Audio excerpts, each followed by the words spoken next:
श्रीमद् भगवद गीता कक्षा 82 अध्याय 9। श्री भगवान उवाच। श्री भगवान की वाणी हमारे लिए इस अध्याय का संदेश बन रही है। इस अध्याय का आरंभ भगवान की वाणी से हो रहा है और श्री भगवान ने ये कहा कि तुम्हें मैं गुह्यतम ज्ञान विज्ञान सहित वो संदेश सुनाना चाहता हूँ, क्योंकि तुम अनसूयु हो, क्योंकि तुम असूया नहीं करते, गुणों में दोष नहीं देखते। जिस ज्ञान को पाकर के तुम अशुभ से मुक्त हो जाओगे, अशुभात मोक्ष से, ऐसा ये गुह्यतम ब्रह्म ज्ञान है जो तुम्हारे जीवन को आनंद से परिपूर्ण कर देगा। अशुभ से मुक्त होने का तात्पर्य है कि जीवन में शांति आ जाना, जीवन में पवित्रता आ जाना, जीवन में प्रेम और बोध की उत्पत्ति हो जाना, त्याग की उत्पत्ति हो जाना। यही तो अशुभ है।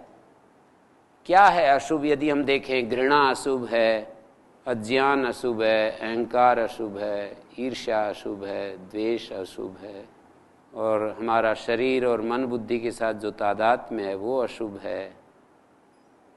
शरीर को और मन बुद्धि को हम अपना स्वरूप समझते हैं, ये अशुभ है। जितने भी विकार कहे जाते हैं वे सब अशुभ के रूप हैं, हमारे चित्त को परिवर्तित कर देते हैं। विकार जैसे ही चित्त में उदय होता है, हमारा चित्त बदल जाता है। विकार का अर्थ होता है परिणाम, बदलना। चित्त की जो एक धारा है, सात्विक धारा, वो बदल जाती है। प्रकाश की जो बहुलता होनी चाहिए हमारे चित्त में, वो उसमें क्रिया की बहुलता आ जाती है, उसमें प्रतिक्रिया की बहुलता आ जाती है, उसमें जड़ता आ जाती है, प्रमाद आ जाता है। ये सब अशुभ के रूप हैं। तो ये कहा कि ऐसा ज्ञान विज्ञान सहित ज्ञान तुमको कहूँगा कि तुम्हारे चित्त में ऐसा वो जो दिव्य स्फुरण होगा जो अशुभ से छुड़ा देगा, तुम अशुभ से मुक्त हो जाओगे। राज विद्या राजगुह्यम, ये राज विद्या है, ये राजगुह्य है, माने गुह्यों का राजा है, ये विद्याओं की राजा है। ये अध्यात्म विद्या राज विद्या है, राजगुह्य है। इस अध्याय का नाम ही राजयोग है। इसके अंत में जो पुष्पिका देते हैं तो इस अध्याय का नाम यहाँ पर रखा है राज विद्या राजगुह्य योग।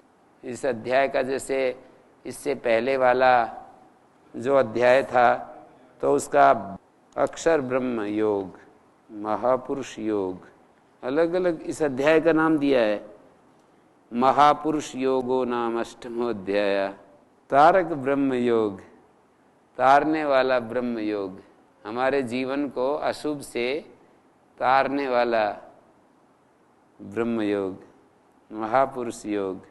तो राजविद्या राजगुह्यम, ये जो योग है जो मैं तुम्हें सुनाने जा रहा हूँ, ये विद्याओं की राजा है। ये गुह्य गोपनीय जो विषय हैं उनकी ये प्रमुख विद्या है। गुह्यानाम राजा राजगुह्यम, विद्यानाम राजा राजविद्या।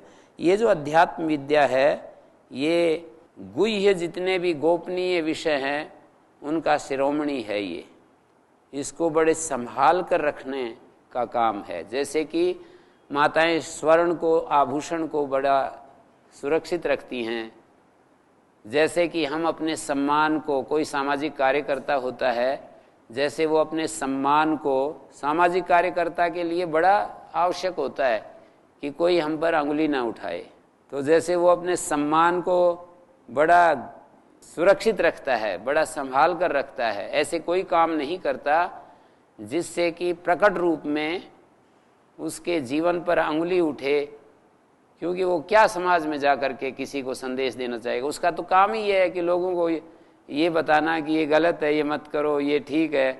वो यदि उल्टा पुल्टा करेगा तो उसी को उल्टा कह देंगे, तुम पहले अपने को ठीक करो, किसको ठीक करने आए हो।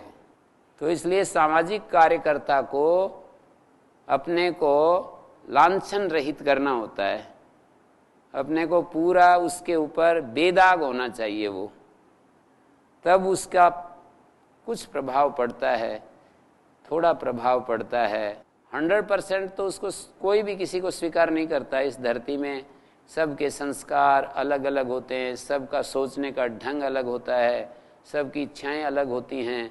लेकिन यदि हम एक पूर्ण जीवन बन करके और समाज के बीच में जाते हैं और उनको कुछ सुनाना चाहते हैं, उनको संदेश देना चाहते हैं, उनके जीवन में कुछ बदलाव लाना चाहते हैं, तो उसे पूर्ण होना पड़ता है। मैं ये कहना चाह रहा था कि जैसे हम अपने सम्मान को संभाल कर रखते हैं, यदि हमारी नियति ऐसी है, हम इस तरह का कार्य का चुनाव किया है, तो अपने जीवन का जो ये रूप है उसको संभाल कर रखते हैं। जैसे हम अपने मेहनत से कमाए हुए धन को संभाल कर रखते हैं। बड़ी मुश्किल से 100 रुपये मिलें, सुबह से सायंकाल तक काम करे, अब वो 100 रुपये वो ऐसे थोड़ी, यदि वो समझदार है तो ऐसे नहीं बिखेरेगा। अब है ही, उसकी बुद्धि इतना काम नहीं कर रही है, बुद्धिहीन है, मूड है, तो उसका तो क्या कहना। 100 रुपये का काम करेगा और सायंकाल अपना व्यसन पूर्ण करेगा, तो उसकी बात नहीं कर रहा। मैं ये कह रहा हूँ कि जैसे हम मेहनत से कमाए हुए धन को संभाल कर रखते हैं, ऐसे ये कह रहे हैं। राजगुह्य का अर्थ है संभालने से, गुह्य का अर्थ है कि बड़ा संभाल कर रखने वाला ये ज्ञान है, ये अध्यात्म विद्या। पवित्रम इदम उत्तमम, ये पावन है, उत्तम है, ये प्रत्यक्षावगमम, सुख आदि की तरह इसका हमें बोध होता है इस राज विद्या का। जैसे कि हर व्यक्ति को अपने सुख दुख का बोध होता है। ये उपमा यहाँ पर शंकराचार्य जी ने उपमा दी है कि जैसे प्रत्यक्षेण सुखादेर अवगमो यस्य, ये ऐसी विद्या है जैसे सुखादि का हमें बोध होता है, सुखादि की जानकारी हमें हो जाती है तुरंत। हमें शुभ सूचनाएं मिलती हैं, कान में पड़ती हैं तो हमें सुख होता है, अशुभ सूचनाएं पड़ती हैं तो दुख होता है। हमारी कोई वस्तु चुरा ले तो हमें दुख होता है, हमको आभास होता है कि देखो इस समय मेरा मन में कैसा बीत रहा है, मेरा मन में क्या चल रहा है, ऐसे पता लग जाता है। दुख और सुख का सबको पता चल जाता है। ऐसे ही ये जो राज विद्या और राजगुह्य है, ये प्रत्यक्षावगमम, प्रत्यक्ष से अवगम है, अवबोध है जिसका, ऐसा है ये ज्ञान। पवित्रम इदमुत्तमम धर्म्यम, ये धर्म से युक्त है, धर्म से अनपेत है, उसको धर्म कहते हैं, धर्माद अनपेतम। सुसुखम कर्तुम अव्ययम, और ये राज विद्या ऐसी है, अव्यय कह दिया इसको। एक बार ये प्राप्त हो जाए तो जैसे भौतिक वस्तुएं प्राप्त होने के बाद भी उनका कोई ठिकाना नहीं कि ये बनी रहेंगी, कोई चुरा सकता है, अपने आप ये स्वाभाविक क्रम से वो क्षीण होती रहती हैं। और जैसे किसी राजा को सत्ता मिल गई तो आवश्यक नहीं कि वो जनता की रुचि को देख सके, समझ सके, गलती भी कर सकता है, जनता की रुचि के विरुद्ध भी कुछ कर सकता है और वो अगली बार जा सकता है। तो जैसे अनित्य हैं सब चीज़ें, कहते हैं ये अव्यय है। एक बार ये विद्या प्राप्त हो गई तो फिर इसका जाने का नाम नहीं है। ये राज विद्या जब हमें चेतना आ जाती है, जब हमें समझ आ जाती है, तो उस विषय में हम बेसमझ नहीं हुआ करते हैं। यदि सही समझ में आ जाए तो, जैसे किसी व्यक्ति को सही समझ में आ जाती है कि, मोटा मोटा उदाहरण मैं दे रहा हूँ, समझ में आ जाती है कि भाई सुरापान अच्छा नहीं है, स्वास्थ्य के लिए भी, सामाजिक दृष्टि से भी, हमारी बुद्धि के लिए भी अच्छा नहीं है, ये सही समझ में आ गई, तो वो व्यक्ति अपने गलत अभ्यास में यदि पहले चल रहा है तो उसको हटा सकता है, प्रयास करेगा। पूरा समझ में आ गया तो वो हट ही जाएगा, वो विजय प्राप्त कर ही लेगा और वो दोबारा उसको नहीं छुएगा। सही समझ की बात कर रहा हूं मैं, सही समझ में आ गया तो वो उस गर्त में दोबारा नहीं गिरेगा। और यदि ऐसे प्रारंभ में ऊपर नीचे होते रहते हैं, जैसे एक व्यक्ति किसी एक रास्ते से हटना चाहता है तो प्रारंभ में ऊपर नीचे होता है, लेकिन उसी को मैं कह रहा हूँ जब वो निरंतर उस धारा में चलता रहता है तो एक समय ऐसा आता है कि वो उससे ऊपर उठ जाता है और वो फिर नीचे आने के लिए बिल्कुल उसके मन में ऐसे चली जाती है वो चीज़ें कि जैसे कि गधे के सिर से सींग चले गए, ऐसी उपमा दी जा सकती है। गधे के सिर पर तो सींग होते ही नहीं, तो ऐसी उपमा दे रहा हूं मैं कि वो ऐसी स्थिति आ जाती है कि कभी ये चीज थी ही नहीं तेरे पास। बहुत सारे उदाहरण हम अपने अपने देख सकते हैं। जैसे हम छोटे थे तो छिप छिपा करके कुछ ऐसे कार्ड्स आदि खेलते थे, तो मुझे तो वो बिल्कुल वो संस्कार ही चला गया, वो भूल ही गए कि कैसे हम खेलते थे। उस खेल का जो स्वरूप है वही निकल गया कि कैसे खेलते थे, और उसमें प्रवृत्ति भी नहीं होती। कोई पास में खेल हो, उस समय जैसे यूं पास में खड़े होकर के ही देखने लगते थे, खड़े ही हो जाते थे, स्वयं नहीं खेलते थे तो पास में खड़े होकर के देखते थे। और ऐसी स्थिति आ गई कि ना तो देखने की स्थिति इच्छा होगी, कोई खेल रहा है तो देखना भी नहीं चाहेंगे, उसका तरीका भी नहीं पता चला। कोई जबरदस्ती हमें कहे कि चलो आज तो खेलो, तो उसमें प्रवृत्ति भी नहीं होगी, रुचि भी नहीं होगी। ये है संस्कार समाप्त होने की प्रक्रिया। जैसे कि हमारे संस्कार में था वो, पर ऐसी स्थिति आ गई स्वप्न में भी नहीं। जब हमारे को उस चीज की याद आती है, स्वप्न में भी जब हम उसको उस काम को छोड़ देते हैं तो समझ लो कि संस्कार समाप्त हो गए। किसी काम को हम करते हैं और ऐसी स्थिति आ जाए कि वो पहले तो हमें उसको रोकना पड़ता है अपने मन को, और रोकते रोकते इतनी सहज हो जाए कि रोकना ना पड़े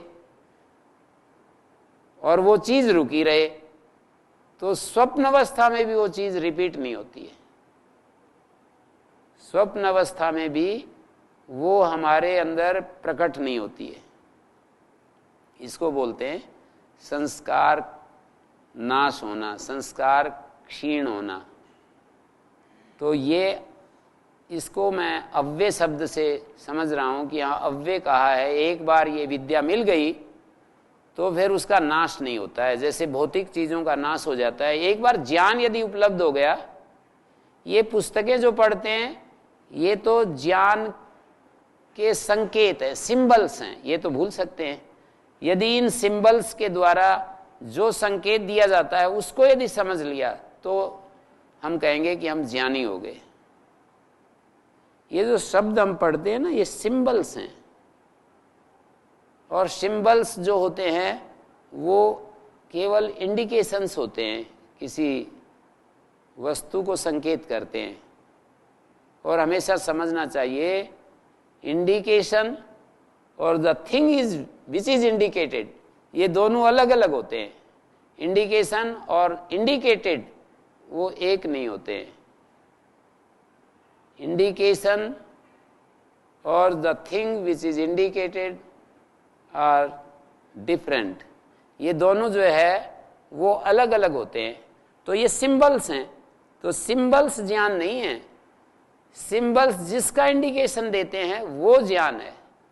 तो एक बार यदि ये सिंबल्स जिसका संकेत करते हैं उस तरफ हमने देख लिया, जैसे मैं अंगुली से चंद्रमा को दिखाता हूं तो अंगुली इंडिकेशन है और चंद्रमा इंडिकेटेड है, और मैंने एक बार देख लिया तो मैं फिर शब्द तो छूट जाते हैं और मैं चंद्रमा की तरफ देखता रहता हूं। तो ये अव्यय इस अर्थ में कहा है इस विद्या को कि एक बार हमें ये विद्या प्राप्त हो जाती है, हमारी बुद्धि में वो चीज आ जाती है, तो इस जन्म में नहीं अगले जन्म में भी वो नहीं नष्ट होता है। उस विषय में हम स्पष्ट हो जाते हैं। जैसे हमने झूठ बोलना गलत समझा और उसको छोड़ दिया है बिल्कुल इस जन्म में पूरा, तो अगले जन्म में भी बाल्यकाल से हमारी ऐसी स्थिति होगी कि झूठ नहीं बोलेंगे। हम जिस माता पिता के पास जाएंगे, बेशक कैसे भी माता पिता के घर हमारा जन्म हो गया, लेकिन हमारा यदि पूर्व संस्कार बहुत प्रबल है तो हम संग दोष से भी प्रभावित नहीं होंगे। कोई हमारा माता पिता स्वयं हमसे झूठ बुलवाए तो हम नहीं बोलेंगे, कोई साथी हमसे झूठ बुलवाए तो हम नहीं बोलेंगे। ऐसा मेरे को समझ में आ रहा है। तो ये इसको अव्यय रूप में इस तरह से देख सकते हैं।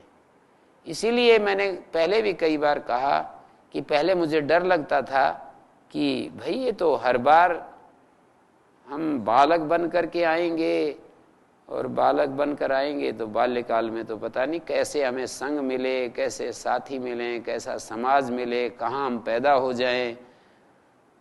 लेकिन अब मुझे ये एक भरोसा आ गया कि हमने यदि अपने मन को ठीक कर लिया जिस जिस बिंदु पर, तो वो चीजें हमें अगले जन्म में दोबारा उनमें से गुजरना नहीं पड़ेगा, हम बचे रहेंगे। इसलिए महान पुरुष जो महान आत्माएं होती हैं उनका भी तो बालक होता है, वो भी तो युवा होते हैं, लेकिन वो बचे रहते हैं। उनके ऊपर ना समाज का प्रभाव पड़ता है, ना साथियों का प्रभाव पड़ता है। दुनिया को तो वो भी देखते हैं, लेकिन वो एक तरफ हो जाते हैं, उससे बिल्कुल अलग हो जाते हैं। तो ये है अव्यय। ये जो राज विद्या है अव्यय है, सुसुखम कर्तुम, और इसको आसानी से किया जा सकता है। ये ऐसी विद्या है कि असंभव नहीं है। ये सुसुखम कर्तुम, इसको आसानी से किया जाता है। आत्मा एव इदम सर्वम एकम एव अद्वितीयम वासुदेवा सर्वम। ये जो दृष्टि है कि भाई इस अस्तित्व में आत्मा ही सब कुछ है, वासुदेव ही सब कुछ है, ब्रह्मेविदम सर्वम एकम एव अद्वितीयम, एक अद्वितीय ब्रह्म है इस अस्तित्व में। ऐसा जो हमें ज्ञान शास्त्रों से प्राप्त होता है, उस शास्त्र इस ज्ञान का हम अनुभव कर सकते हैं थोड़ा प्रयास करके। सुसुखम कर्तुम अव्ययम, ये ऐसा नहीं है कि इसका अनुभव करना बिल्कुल असंभव कोटि में हो। सुसुखम कर्तुम कहा। हाँ जी गुरुजी, अभी आप सुसुखम मतलब सुख के समय बोध होने वाला ऐसे कुछ बता रहे थे। हाँ, सुसुखम कर्तुम का अर्थ है सुखपूर्वक उसका अनुभव किया जा सकता है। सुसुखम कर्तुम, सुखपूर्वक उसका अनुभव किया जा सकता है। जैसे कोई चमकती हुई चीज हो, अंधेरे में कोई रत्न हो, जैसे वो अपने आप दिख जाती है हमें, कोई उसमें जोर थोड़ी लगाना पड़ता है। वो उपमा दी है व्याख्याकार ने। शंकराचार्य जी कहते हैं यथा रत्न विवेक विज्ञानम, जैसे रत्न का जो विवेक है वो हमारे को आसानी से पता चल जाता है कि भाई ये तो रत्न है। कोई अच्छी चीज हो जैसे हमारे को तुरंत पता चल जाता है, वैसे ही ये है सुखेन कर्तुम शक्यम। तो ऐसा ये है। गुरुजी जी, ये राजविद्या क्या हुई समझ में नहीं आया। राज विद्या अध्यात्म विद्या है ना, विद्याओं की राजा। अध्यात्म विद्या विद्या नाम, एक जगह श्रीमद् भगवद गीता में ही कहा है कि जितनी विद्याएं हैं उनमें से जो अध्यात्म विद्या है, अध्यात्म विद्या मानी आत्म विद्या। अध्यात्म शब्द का होता है आत्मा के विषय में जो ज्ञान है, उसको अध्यात्म विद्या कहते हैं। वो क्या होगा जी आत्मा के लिए? आत्मा क्या है?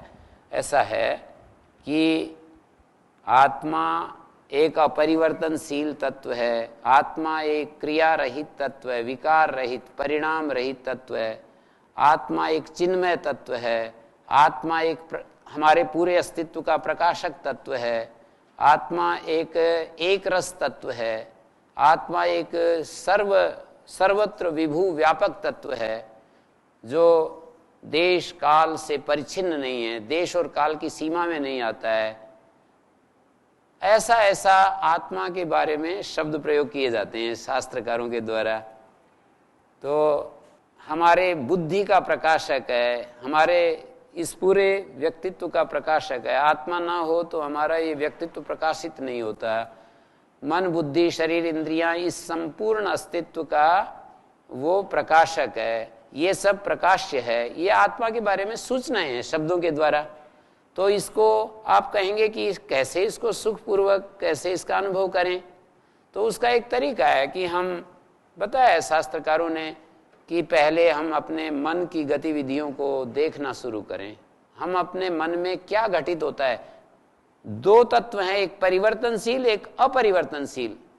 तो हमारा जो चित्त है वो परिवर्तनशील तत्व है और जो आत्मा है वो अपरिवर्तनशील तत्व है। तो अपने परिवर्तनशील तत्व को जिसको हम देख सकते हैं, तो उसको देखने से अपने आप जो अभी जिसको नहीं देख सकते, जो नहीं दिख रहा है, वो भी अनुभव में आ जाता है। पर हमें पहले अपने चित्त की गतिविधियों को निरंतर जो हर क्षण क्षण में घटित हो रही हैं उनको देखना होता है। संबंधों के बीच में ये सारा जो हमारा व्यक्तित्व है वस्तु के साथ संबंधित है। हम to be is to be related, होने का अर्थ है संबंधित होना। तो इस संबंधों की दुनिया में जो हम रहते हैं, वस्तु से हम जुड़े हुए हैं, व्यक्ति से जुड़े हुए हैं और परिस्थितियों से जुड़े हुए हैं, सारे संसार से हम जुड़े हुए हैं। इस संबंधों की दुनिया में हमारे को अपने चित्त में जो परिणाम घटित होता है उसको देखना होता है। यदि हम हमारे चित्त के परिवर्तन को देख सकते हैं तो परिवर्तन से परे जो एक शांत अपरिवर्तनशील तत्व है वो हमारे अनुभव में आ जाता है। तो उसकी ये प्रक्रिया है। चित्त का जो ये परिवर्तनशील स्वभाव है उसको बिना देखे हम उस अपरिवर्तनशील तत्व को पालेंगे, ऐसा नहीं होगा। उसके दो रास्ते हैं। वृत्ति निरोध, जिसको सांख्य मार्ग कहते हैं, नेति नेति के द्वारा विवेक पथ बोलते हैं उसको। नेति नेति के द्वारा ये मेरा स्वरूप नहीं है, ये मेरा स्वरूप नहीं है, ये मेरा, वृत्तियों को अपने से अलग अनुभव करना, वृत्तियों को देखना, कौन कौन सी वृत्तियां किस किस समय कैसे कैसे उठ रही हैं, इसको बोलते हैं विवेक मार्ग। दूसरा मार्ग होता है सर्वम खलु इदम ब्रह्म, ब्रह्मैव सर्वम, वासुदेव सर्वम। तो वहां पर हम भावना करते हैं सर्वम खलु इदम ब्रह्म, हम भावना करते हैं कि सब ब्रह्म का रूप है। इस प्रक्रिया से भी हमारा चित्त शुद्ध होता जाता है, शांत होता जाता है और कामनाएं इससे हटती जाती हैं। और जैसे ही निष्कामता आती है तो निर्विकारता भी आ जाती है। निर्ममता और निष्कामता से जुड़ी हुई है निर्विकारता। और जब हमारे जीवन में निर्विकारता आ जाती है तो मोह, भोग और आसक्ति का अंत हो जाता है। मोह का अंत हो जाता है, आसक्ति का अंत हो जाता है, भोग का अंत हो जाता है। और जब उसका अंत हो जाता है तो मन शांत हो जाता है। और मन शांत हो जाता है, शांत मन में उस चिन्मय तत्व का, शांत मन को उस चिन्मय तत्व का की उपस्थिति, उसका अनुभव होने लगता है। तो ये प्रक्रिया है इसकी। हाँ जी। ओम प्रणाम गुरुजी। गुरुजी, चित्त का अर्थ यहाँ पर विचार अथवा भावना ले सकते हैं क्या? चित्त क्या है ऐसा पूछ रहे हैं जी। चित्त ये है जिसमें दो तरह के धर्म रहते हैं, एक दृष्ट धर्म और एक अदृष्ट धर्म। यहाँ पर हम ये यहाँ पर ही समझ लो ना, चित्त में दो धर्म रहते हैं। चित्त एक धर्मों का समाहार रूप एक पदार्थ है। एक दिखाई देने वाले धर्म रहते हैं, एक न दिखाई देने वाले। न दिखाई देने वाले जो धर्म होते हैं वो चित्त में संस्कार होते हैं। और जो दिखाई देने वाले धर्म होते हैं उसको वृत्ति कहते हैं। और वो वृत्तियां प्रमाण, विपर्य, विकल्प, निद्रा, स्मृति के रूप में 5 प्रकार की हैं। उन वृत्तियों से हमें सुख दुख मोह प्राप्त होता है। तो ये चित्त के धर्म हैं सारे, जो सुख दुख मोह प्राप्त होता है। और उसमें जो ये प्रमाण आदि वृत्तियां होती हैं, जैसे हमारे को कोई चीज़ याद आ जाती है, वो जो याद आना है वो चित्त का एक धर्म है। जो मैं आपको बैठे हुए को देख रहा हूँ, ये एक चित्त के द्वारा देख रहा हूँ, चित्त के माध्यम से मैं आपको देख पा रहा हूँ, आप मुझे सुन पा रहे हैं। चित्त के द्वारा ही हम इस संसार में अच्छा और बुरा काम करते हैं। जब चित्त में ज्ञान होता है तो ठीक काम होता है, चित्त में अज्ञान होता है। चित्त में दोनों चीजें होती हैं, ज्ञान भी होता है, अज्ञान भी होता है। चित्त में धर्म भी होता है, अधर्म भी होता है। चित्त में राग भी होता है, वैराग्य भी होता है। चित्त में दृढ़ इच्छा भी होती है और मंद इच्छा भी होती है। ये सब चित्त के अंदर रहने वाले धर्म होते हैं। तो इन धर्मों से हम उस धर्मी को पहचान सकते हैं। जैसे कि मिट्टी होती है, और मिट्टी में अलग अलग, कोई हम मिट्टी से सकोरा बना सकते हैं, मिट्टी से घड़ा बना सकते हैं, सुराही बना सकते हैं, दीपक बना सकते हैं। तो ये मिट्टी के अंदर अलग अलग धर्म प्रकट हो रहे हैं। तो चित्त में वृत्तियों के रूप में अलग अलग धर्म, जो धर्म होते हैं वो चित्त में अनागत रूप में रहते हैं।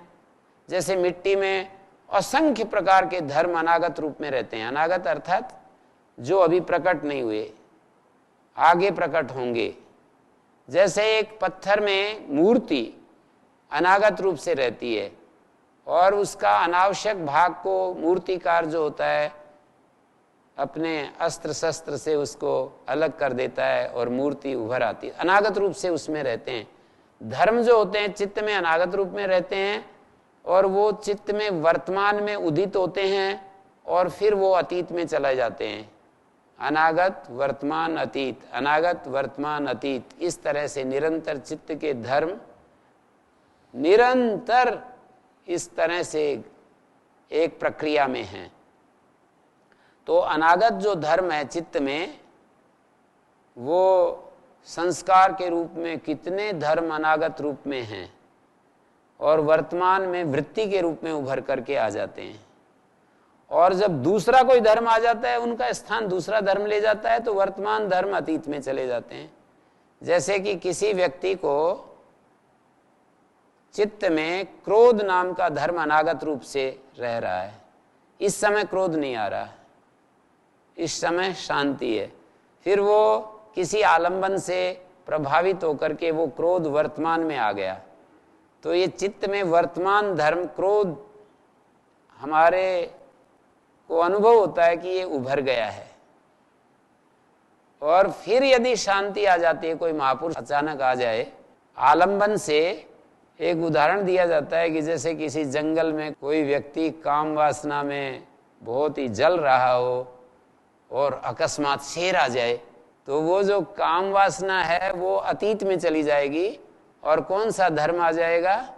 भय नाम का धर्म जो है वो उभर करके। ये चित्त में सारे धर्म, भय, लज्जा, शंका, धैर्य, अधैर्य, ये सब चित्त में रहते हैं धर्म, और वो वर्तमान में उभर कर आते हैं, और फिर वो अतीत में जाते हैं। फिर अनागत धर्म वर्तमान में आता है, अतीत में चला जाता है। ऐसे ये चित्त जब वर्तमान में आते हैं तो उन धर्मों से फिर एक संस्कार नाम का धर्म भी साथ साथ पैदा होता रहता है, और वो हमारे चित्त में फिर स्टोर होता रहता है।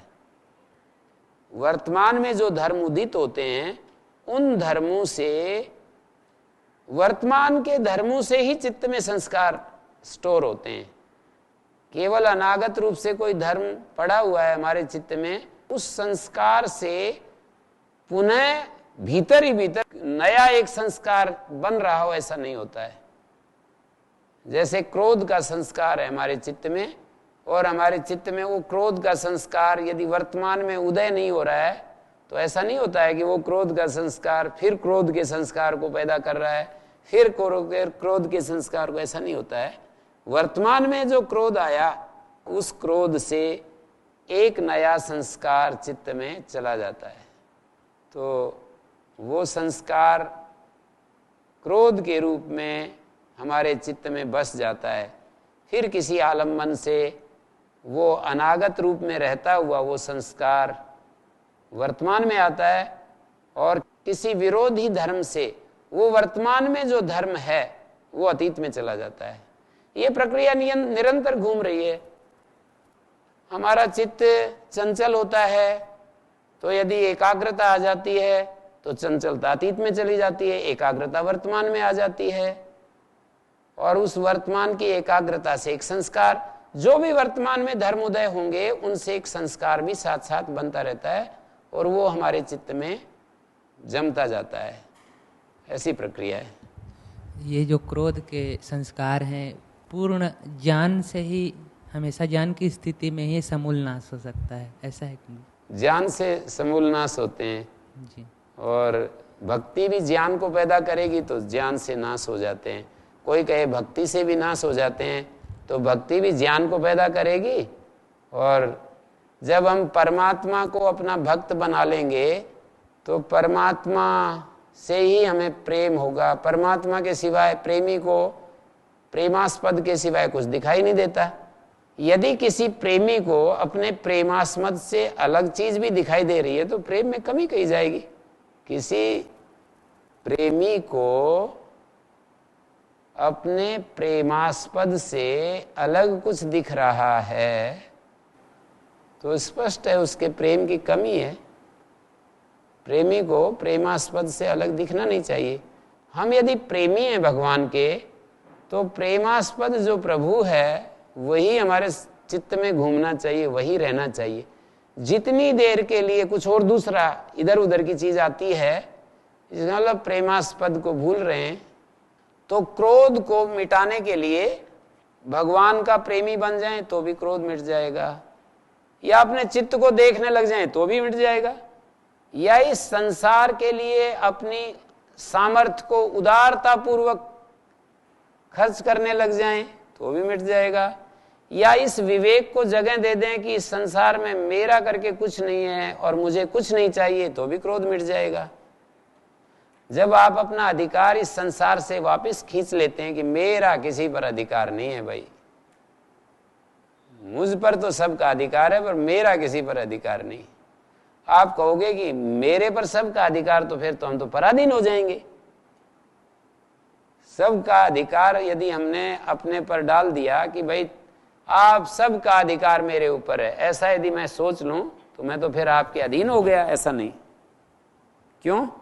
क्योंकि अधिकार केवल वही काम कर पाता है जिसके ऊपर हम अधिकार करते हैं वो सामर्थ्य से विरुद्ध ना हो और विवेक से विरुद्ध ना हो। आप लोगों का अधिकार है पूरा, पर मेरी सामर्थ्य से विरुद्ध ना हो और मेरे विवेक से विरुद्ध ना हो, तो वो समस्त अधिकार आपके मेरे ऊपर हैं, और मेरे भी आपके ऊपर समस्त अधिकार होंगे जो आपके सामर्थ्य और आपके विवेक से विरुद्ध नहीं है। और इस तरह से यदि हम अपने समस्त अधिकारों को ऐसे देखने लगें कि भाई मेरा तो किसी पर अधिकार है नहीं और संसार का मुझ पर सारा अधिकार है, साथ में दो वाक्य मैं बोल दूंगा कि भाई सामर्थ्य से विरुद्ध ना हो और विवेक से विरुद्ध ना हो। ये ईमानदारी से हमें ही देखना होता है। जैसे कि कोई करोड़ों रुपए का सामर्थ्य रखता है और हम बोलते थे, कहीं कभी दान मांगने जाते थे तो कहते हैं कि भाई इतना ही सामर्थ्य है मेरा, तो ये सामर्थ्य से विरुद्ध बात कहते थे।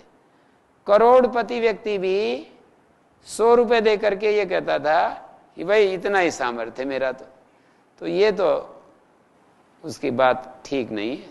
सामर्थ्य विरुद्ध और विवेक विरुद्ध अधिकार तो होता नहीं है किसी का, मानी वो कैसे पूरा होगा। विवेक विरुद्ध यदि अधिकार कोई रखता है तो ये दोनों के लिए हानि होती है। ये रखने वाले, अधिकार मांगने वाले की भी हानि है कि मेरा अधिकार है आपके ऊपर, आप मेरे को फारसी पढ़ाओ। मैं ये कहूँगा कि फारसी तो भाई मेरे को ही नहीं आती, कैसे पढ़ाऊँगा। तो विवेक विरुद्ध और सामर्थ्य विरुद्ध अधिकार ना हो तो हमारा जो पुराना राग है वो भी धीरे धीरे समाप्त होता जाता है। हम जब उदारता पूर्वक अपने सामर्थ्य का दान देने लगते हैं तो हमारा राग क्षीण होने लगता है, और यदि हमने अपना अधिकार छोड़ दिया तो क्रोध का अंत हो जाता है। ये तो प्रयोग करके देखिए आप, या आप अपना कोई अधिकार मत मानिए किसी के ऊपर, फिर आपको कैसे क्रोध आता है ये थोड़ा सा मेरे को परिचय देना अपना, कि जी मैंने तो पूरा अधिकार छोड़ दिया फिर भी मुझे तो गुस्सा आता है। मुझे लगता है कि गुस्सा आता है तो क्रोध अधिकार नहीं छोड़ा है। आप अभी उस पर अधिकार रख रहे हैं कि भाई इसको ऐसे करना चाहिए, ऐसा नहीं करना चाहिए, इसको ऐसे बोलना चाहिए, ऐसे नहीं बोलना चाहिए, ऐसे व्यवहार करना चाहिए, ऐसा व्यवहार नहीं करना चाहिए। तो यही अधिकार है, और क्या अधिकार है? कोई अधिकार का मतलब ये नहीं है ना कि आप उसको ले जा करके जेल में बंद करेंगे तो ही आपका अधिकार होगा। ये तो हमारी मान्यता के ऊपर है कि हम उसको किस रूप में देख रहे हैं। चित्त के बारे में आपने पूछा, तो चित्त को ऐसे समझ सकते हैं, चित्त में जो वृत्तियां चलती हैं, शास्त्रीय शब्द है वृत्ति, आपको विचार से यदि समझने में आता है तो विचार थोड़ा एक अलग अर्थ में विचार मार्ग ऐसे बोलते हैं। जो वृत्तियां चलती हैं ना, वृत्ति क्या होती है? वृत्ति की परिभाषा होती है चित्त का ज्ञानात्मक व्यापार। चित्त में जो हमारा व्यापार चल रहा है, ज्ञानात्मक व्यापार, उसको वृत्ति कहते हैं। तो वही चित्त के का रूप है। अब यहीं पर आ जाइए आप, सुसुखम कर्तुम रत अव्ययम। सुख से इस राज विद्या को हम समझ सकते हैं, जैसे किसी रत्न का बोध हमारे को तुरंत हो जाता है। अंधेरा हो कितना ही, रत्न होती है चमकने वाली चीज, विशिष्ट चीज होती है रत्न, चमकने वाली चीज। रत्न उसको भी रत्न कहते हैं जो अद्भुत हो, जो एकदम हमको चमत्कृत कर दे। तो जैसे रत्न विवेक आदि को हमारे को पता चल जाता है, इसी तरह से ये जो है सुख पूर्वक इसको हम अनुभव कर सकते हैं। ये अव्यय है, इसका फल जो है अविनाशी है। कर्म की तरह इसका फल नहीं है। कर्म का फल हमेशा विनाशी होता है, ज्ञान का फल हमेशा अविनाशी होता है। ज्ञान चूंकि दोबारा अज्ञान में बदलता नहीं है, ये उसके पीछे टेक्नोलॉजी या इसका मैकेनिज्म जो भी कुछ कहें, इसके पीछे जो मैकेनिज्म काम करता है वो ये है कि ज्ञान कभी भी अज्ञान में नहीं बदलता है। आप कहेंगे कि ज्ञान तो अज्ञान में बदलता रहता है, तो उसके लिए ये कहना होगा कि अधूरा ज्ञान होता है तो अज्ञान में बदलता रहता है। एक बार ज्ञान होता है, एक बार अज्ञान होता है, एक बार ज्ञान होता है, एक बार अज्ञान होता है। जैसे कि आप जानते हैं कि संसार के जो पदार्थ हैं वो सुख भोग के लिए नहीं है, सुख देने के लिए। हमारा शरीर जिसका त्याग हो सकता है वो पर है, जो कभी भी हमसे छूट सकता है, हमसे अलग हो सकता है, वो हमारा हिस्सा नहीं है। जो कभी भी हमसे अलग हो सकता है वो अब भी अलग है, और उस पर के आश्रय से हम पर की सेवा कर सकते हैं। पर के आश्रय से पर की सेवा कर सकते हैं। ये बात आई थी कि हम किस तरह से हमारे भीतर प्रेम से भी हमारे विकार शांत होते हैं। भगवान के प्रति जब हमारी अगाध प्रियता हो जाती है, उससे भी हमारे विकार शांत होते हैं। क्रोध ही नहीं, सारे विकार शांत हो जाते हैं। और ज्ञान से भी हमारे विकार शांत होते हैं। और हमारे को जो सामर्थ्य मिली है, उस सामर्थ्य का उदारता पूर्वक यदि हम सदुपयोग करते हैं तो उससे भी विकार शांत हो जाते हैं। चित्तस्य शुद्ध है कर्म। ये जो कर्म होते हैं ना, ये हमारे चित्त को शुद्ध करते जाते हैं, और चित्त शुद्ध हो जाता है तो विकार रहित हो जाता है। विकार हैं तो चित्त की अशुद्धि मौजूद है। ऐसे हमें वो करना पड़ता है, निर्णय लेना पड़ता है कि कोई विकार यदि हमारे चित्त में आ रहा है तो अब चित्त अशुद्ध है। ऐसे मान लें कि भाई चित्त अशुद्ध है, तो अशुद्ध चित्त को शुद्ध करने के लिए हम फिर साधना करेंगे। साधना का स्वरूप यही होगा कि भगवान के हम प्रेमी बने, तो ये भगवान की शक्ति से, भगवान की कृपा से हमारे विकार शांत हो सकते हैं। एक रास्ता तो यह है कि भगवान के प्रेमी बन जाएं। जितना प्रेमी बनते हैं उतना हमारा विकार शांत होते जाते हैं। पूरे प्रेमी बन जाएंगे, पूरे विकार शांत हो जाएंगे। आधे प्रेमी बनेंगे तो आधे हो जाएंगे, ऐसा रहता है। ओम गुरु जी। हाँ, जैसे कोई हम नहीं चाहते हैं कि विवेक विरुद्ध या सामर्थ्य विरुद्ध कार्य मतलब हम नहीं कर सकते, और संयोग बस या किसी वजह से उस पर या कहीं दबाव पड़ता है कि नहीं ये काम करो, तो ऐसी स्थिति में फिर क्या करें? वो क्षमा मांग लो कि भाई ये विवेक विरुद्ध कार्य है, सामर्थ्य विरुद्ध कार्य है, ये तो मैं नहीं कर पाऊंगा। क्षमा मांग लो अगले से। क्षमा मांगने में क्या दिक्कत है? उससे क्षमा मांग लो।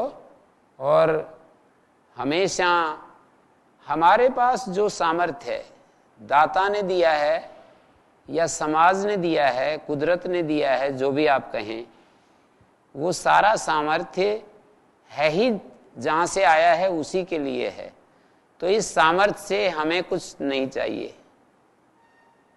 हमें तो केवल ऐसी समझ चाहिए कि मेरे लिए कुछ भी नहीं है।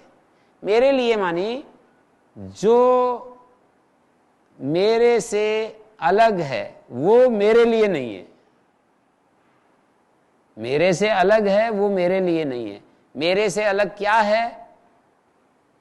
जो मेरे से कभी भी बिछुड़ सकती है वो मेरे से अलग है। दिख रहा है, अभी ये शरीर दिख रहा है कि ये मेरे साथ है, लेकिन ये कभी भी जब बिछुड़ता है तो इसका मतलब अब भी ये मेरे लिए नहीं है, अब भी ये मेरा नहीं है। तो किसके लिए है ये इस प्रकृति का यदि समझते हैं तो प्रकृति के लिए है, ये भगवान का है तो ये भगवान के लिए है। जिसका समझोगे उसके लिए है कि ये शरीर तो कुदरत का है तो ये कुदरत की सेवा के लिए है। आप ये समझते हो ये तो समष्टि का है। समष्टि, हमारे माता पिता ने अन्न औषधि फल फूल खाए, सूर्य की धूप ली, वायु सेवन किया, जलपान किया, पृथ्वी से उत्पन्न अन्न औषधि का सेवन किया, उनके शरीर में धातुएं बनी, उससे फिर हमारा शरीर पैदा हो गया। तो ये क्या है? समष्टि से पैदा हुआ ये एक शरीर है। समष्टि की शक्तियों से ये उत्पन्न हुआ है। तो समष्टि की सेवा के लिए ये हमारा शरीर है। ऐसे ही ये स्थूल शरीर है, ऐसा ही सूक्ष्म शरीर है, ऐसा ही कारण शरीर है। जो सूक्ष्म शरीर जिसको कहते हैं, मन बुद्धि और हमारा अहंकार और इंद्रियां, सूक्ष्म शरीर जिसको कहते हैं, वो सूक्ष्म शरीर भी कभी न कभी यदि ये अलग हो जाता है, सूक्ष्म शरीर भी अलग हो जाता है। ये स्थूल शरीर 100 साल हमारे साथ रहता है ज्यादा से ज्यादा, सूक्ष्म शरीर अनंत काल से साथ चला आ रहा है, पर वो भी कभी न कभी अलग हो जाता है। कब होता है वो अलग? जब हमें ज्ञान हो जाता है, जब हमारे भीतर ये बोध हो जाता है कि मैं अलग हूं और ये शरीर अलग है। जब हमारी बुद्धि में ऐसा प्रकाश हो जाता है कि ये शरीर अलग है और मैं अलग हूं, तो उस समय सूक्ष्म शरीर में ये घटना घटती है और सूक्ष्म शरीर आत्मा से अलग हो जाता है। सूक्ष्म शरीर में ही ये समस्त जो भाव होते हैं, सूक्ष्म शरीर में ही जो हमारे को सुख दुख होते हैं, सारे सूक्ष्म शरीर में घटित होते हैं। सूक्ष्म शरीर मन बुद्धि अहंकार अंतःकरण जिसको कहते हैं, और इंद्रियां भी उसके साथ जुड़ी हुई हैं, वो सूक्ष्म शरीर है। तो सूक्ष्म शरीर भी हमसे अलग है। क्यों मैंने अलग कहा? कि वो भी कभी न कभी अलग हो जाता है। तो जो हमसे अलग हो जाता है, भगवान तो हमसे कभी अलग होता नहीं है। तो इसलिए भगवान ही मेरा कहा जा सकता है, क्योंकि वो कभी अलग नहीं होता है। वो कभी भी अलग नहीं था, कभी भी अलग नहीं है, कभी भी अलग नहीं होगा। तो इसलिए उसको तो हम मेरा कह सकते हैं, और बाकी चीज़ें मैं मेरी कैसे कहूँ, क्योंकि ये तो सब अलग हो रही हैं। हाँ, ये जो मुझे मिली हैं ये तो दाता की कृपा से मिली हैं, तो दाता की कृपा का अनुभव करते हुए उसके नाते दाता के लिए ही इसका उपयोग कर सकते हैं। और इस कुदरत से मानते हैं प्रकृति से मुझे मिली हैं, तो प्रकृति के नाते इनका उपयोग कर सकते हैं। जो मेरे पास है पर उसको अज्ञान से मैंने मेरा समझ लिया है, उसको महापुरुषों के समझाने के तौर पर या अपने विवेक का प्रयोग करके हम इसको समझ सकते हैं कि भाई ये वास्तव में तो इस संसार में कोई चीज़ मेरी नहीं, मेरे लिए नहीं। जब इस भाव से जीने लगते हैं तो भी हमारे अंदर विकार शांत हो जाते हैं, भोग का अंत हो जाता है। भोग का अंत मोह को जन्म देता है, आसक्ति को। भोग जो होता है वो मोह को जन्म देता है, आसक्ति को जन्म देता है, और उससे विकार पैदा होते हैं। उससे हमारे भीतर तरह तरह की इच्छाएं पैदा होती हैं, तरह तरह के विकारों का जन्म होता है। ये सारा विषय इस अध्यात्म विद्या में आता है। ये जो चर्चा हो रही है ये अध्यात्म विद्या है। तो इसको हम, ये असंभव चीज नहीं है। सुसुखम कर्तुम अव्ययम। ये गुरुजी, प्रकृति ने हमको सब कुछ दिया, मतलब प्रकृति से जीवन मिला। अब प्रकृति की कोई सेवा करना चाहता है तो कैसे करेगा सेवा? प्रकृति की सेवा तो यही है, जिसके पास जैसा जो रूप है वो प्रकृति का रूप माना जाएगा। जैसे मेरे पास तो भाई ये पढ़ाई लिखाई है, कुदरत से मिली है मेरे को, तो इसके द्वारा सेवा करूँगा। किसी के पास शरीर है तो शरीर के द्वारा सेवा करे। जैसे किसी के पास शरीर है तो वो शरीर से सेवा करेगा। किसी के पास नेतृत्व की शक्ति, हमारे स्वामी जी जैसे लोग हैं तो वो उस रूप में सेवा करेंगे। किसी के पास लेखन शक्ति है तो लेखनी के द्वारा सेवा करेगा। किसी के पास कोई और धन की शक्ति है, प्रकृति से धन के रूप में शक्ति प्राप्त हुई है तो उसके द्वारा सेवा करेगा। तो ये विभिन्न रूप हैं। ये सारे शरीर है, मन की शक्ति है, बुद्धि की शक्ति है, ये सब शक्तियाँ प्रकृति से मिली हैं। प्रकृति के लिए हम वापस भाव में, हम अपने भाव में ऐसा बनाएंगे कि ये दाता ने दी हैं या प्रकृति से मुझे मिली हैं, ये प्रकृति की ही सेवा के लिए हैं। तो ऐसा हम जब करते हैं तो भी हमारे विकार शांत हो जाते हैं, मन में शांति आ जाती है, मन निष्प्रिय हो जाता है, अकाम हो जाता है, अचाह हो जाता है। और जैसे ही हम अचाह होते हैं हमारे भीतर असंगता आ जाती है, स्वाधीनता आ जाती है, हमारा जीवन स्वाधीन हो जाता है, पराधीनता से मुक्त हो जाता है। पराधीनता क्या है? अपने सुख के लिए पराश्रय का ग्रहण करना। मानी जो वस्तुएं कभी भी मेरी नहीं, मेरे लिए नहीं, उनको अपने सुख के लिए समझना, यही पराधीनता है। उन वस्तुओं को अपना समझना और उसको फिर अपने सुख के लिए प्रयोग करना, ये पराधीनता है। वस्तु, व्यक्ति, इनको अपने सुख का साधन समझना, ये वस्तु व्यक्ति के अपने आप को अधीन करना होता है। ये सब विचार जब हम करते हैं तो हमारे को आराम से समझ में आता है। तो इसी को कहा सुसुखम कर्तुम, आराम से समझ में आता है। पर आप कहोगे कि ये तो आराम से एक बार तो समझ में आ गया, फिर निकल जाता है।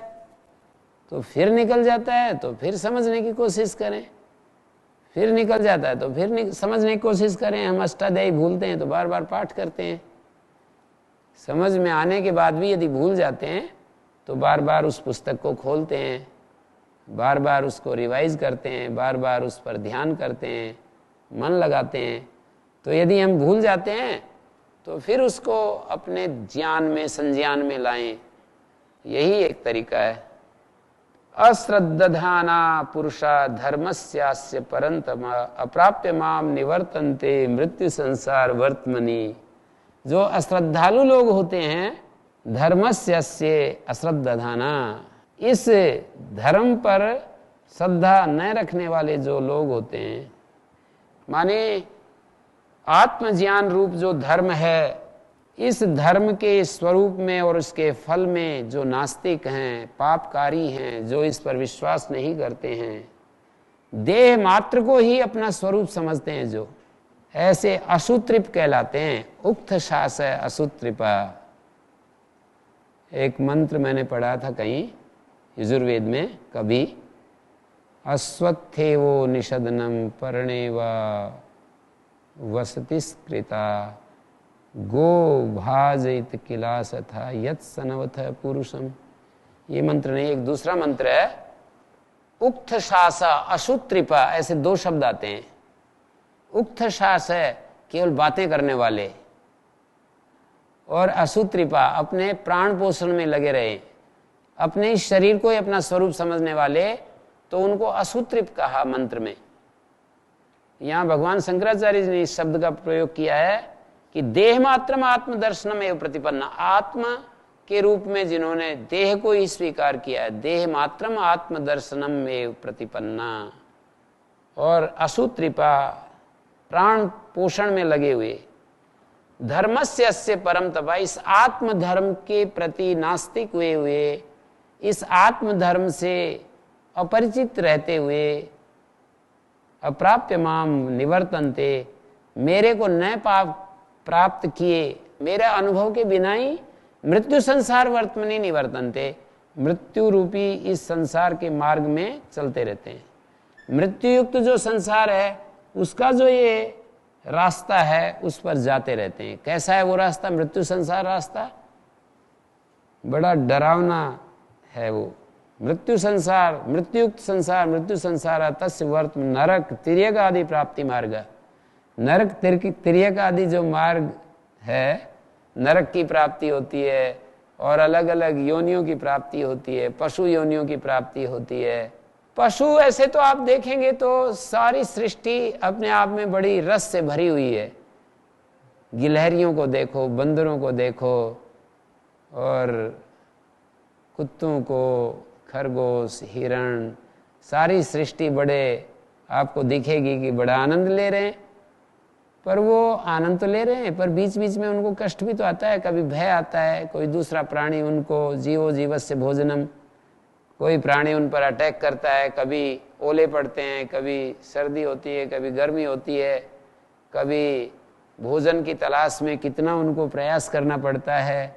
यदि आनंद ना हो तो वो तो फिर जी नहीं पाएंगे ना। कुदरत की ऐसी व्यवस्था है कि रस भी साथ में जुड़ा हुआ है और साथ में बड़े क्लेश भी साथ में चलते रहते हैं। तो उन क्लेशों से पार जाने के लिए हमें आत्मज्ञान चाहिए, और आत्मज्ञान मिलता है अपने मन का अध्ययन करने से। मन को निरंतर यदि हम अपने मन का अध्ययन करते हैं, मन में जो घटनाएं परिवर्तित होती हुई जो चल रही होती हैं उनका जब हम अवलोकन करते हैं, तो उस आत्मा का जो अविनाशी है, जो स्थिर है, जो समस्त इस परिवर्तनशील दृश्य का आधार है, उसका अनुभव हो जाता है। तो अप्राप्य माम निवर्तन्ते मृत्यु संसार वर्तमनि, इस मृत्यु संसार के रास्ते पर लौटते रहते हैं, मेरे को बिना प्राप्त किए, भगवान को बिना प्राप्त किए इस मृत्यु संसार में चक्कर काटते रहते हैं। भगवान को जो प्राप्त हो जाते हैं वो तो फिर उनके पास ही रहते हैं। अप्राप्य माम निवर्तन्ते, मुझे पाए बिना ही वो लौटते रहते हैं, मेरे को पाए बिना ही लौटते रहते हैं, ऐसे यहाँ पर प्रस्तुत किया है।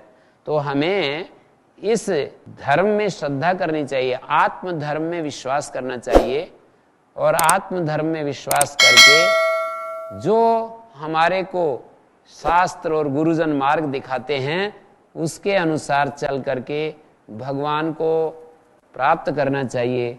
और भगवान को प्राप्त करना ही एक समाधान है जीवन की सारी समस्याओं का, ऐसा यहाँ पर कह रहे हैं। ओ